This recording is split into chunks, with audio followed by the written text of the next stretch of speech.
वह एक पूर्व कोटि के तीसरे भाग से लेकर असंक्षेप अद्धा प्रमाण काल पर्यंत तक होती है ना।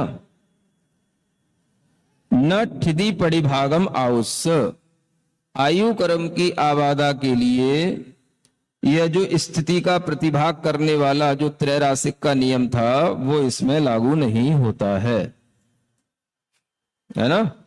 ये प्रतिभाग करने वाला त्रैरासिक का नियम इसमें लागू नहीं करना है ना, नहीं तो वो लगेगा ही नहीं है ना, क्योंकि वो कैसे ही अधिक से अधिक 33 सागर की आयु है या 3 पल्ले है, तो उसमें तो कहीं से कहीं तक ये नियम लगेगा ही नहीं। तो आयु कर्म के विषय में ये अलग से बताया गया। अब इसका मतलब क्या है, यह जो पूर्व कोटि का तीसरा भाग कहा है ना, ये कर्म भूमि मनुष्यों की जो उत्कृष्ट आयु होती है उनकी अपेक्षा से कहा है। एक पूर्व कोटि की उत्कृष्ट आयु होती है मनुष्यों की। कौन से मनुष्यों की? कर्म भूमि में जो मनुष्य होते हैं उनकी उत्कृष्ट आयु, या तिर्यंश होते हैं उनकी भी उत्कृष्ट आयु एक पूर्व कोटि की होती है, 1 करोड़ पूर्व की जिसको बोलते हैं। तो ये 1 कोटि पूर्व की जो आयु है ये अभी तो नहीं होती पंचम काल में, कर्म भूमि में होते हुए भी चतुर्थ काल में होती है, या जहां पर चतुर्थ काल चलता है उन क्षेत्रों में भी होती है। यानी विदेह क्षेत्र में इस आयु के जीव आपको प्राप्त होंगे।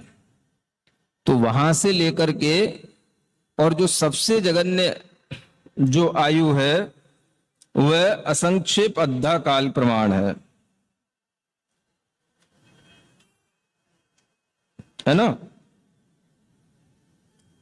तो ये असंक्षेप अद्धा काल जो होता है यह बिल्कुल लास्ट का वह काल कहलाता है जब आयु हमेशा त्रिभाग में बनती है, बताया ना।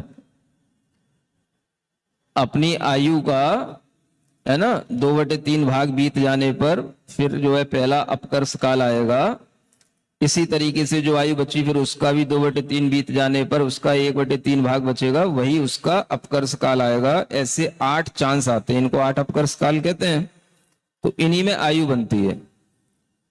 तो अगर 8 अपकर्ष कालों में आयु का बंध नहीं हुआ तो अंत में जो अंतर्मूर्त प्रमाण उसकी आयु बची रह जाएगी, उसमें ही यह असंक्षेप अद्धा काल में आयु को बांध करके इतने काल तक विश्राम करके और फिर वहां से मरण को प्राप्त होगा।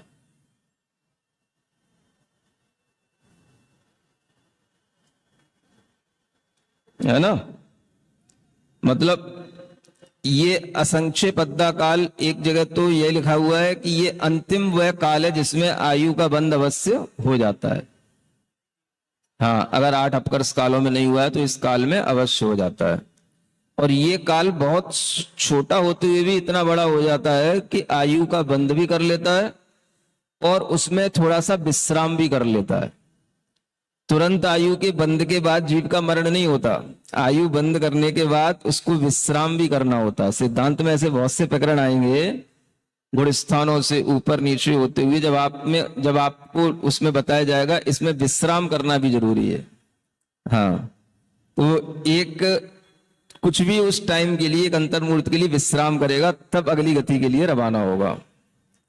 माने डीजल भरने के बाद में तुरंत ही गाड़ी चालू नहीं हो जाती है ना। डीजल भरने के बाद थोड़ा सो क्षण भर भी सही हो विश्राम करके तब गाड़ी को आगे जर्क लगाता हो, उसी में हो जाता है सब। वही तो सब समझने की बात है, वो काल ही इतना होता है। तो उसी काल में असंक्षेप अद्धा काल ही विश्राम का भी काल कहा गया है।